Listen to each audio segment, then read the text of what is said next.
Assalamualaikum bang. Salam. Sini apa special bang? Ini rasa nenek special. Okey bang, bagi saya 3 tu. 3 mangkuk sop beras eh?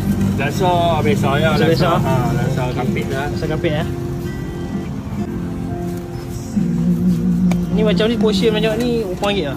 Yang ni RM7. Kalau RM7. special kalau special RM7, kalau biasa RM5 ya. Okey. Special. Oh, special tumak biji. Ya, special tumak biji. Okey.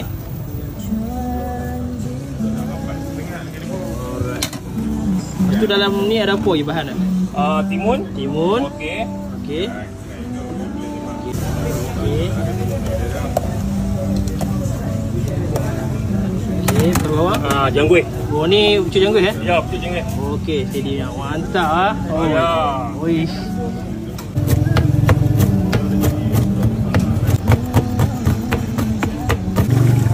Alright. Okey. Pokat ah. Oh, bau syur. Oh, usul ah. Okey ya. Itu. Alright. Okey. Dia tu daging salai mah. Oi, lagi salah ah. Bukan. Asam. Okey. Bagi kat saya. Berapa macam ni semangkuk? Macam ni RM7. RM7 tu? Ya. Oh dia. Oh dia. Mana nak cari? Nak cari ah. Santan sobe ah. Okey. Okey, selia. Ya, telia. Okey bang. Bagi laksa biasa tu. Baik. Okey. Sampai bono? Boleh.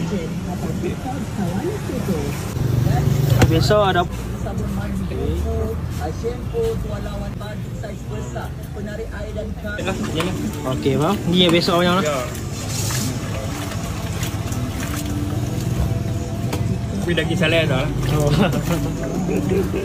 Okey. Tapi kuah kena pasak lah. Okey bang. Mesti berpanas ya. Ya. Okey. Okay, kalau biasa macam ni berapa ringgit ya? RM5 lah. RM5 ya. Semangkuk. Mangkuk RM5.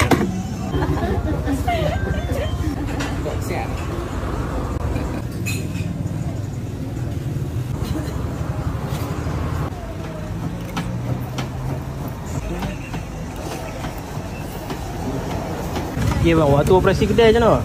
Waktu operasi P1 Okey, sampai Pukul 8. Pukul 8 tu. Okey, cuti hari apa tu?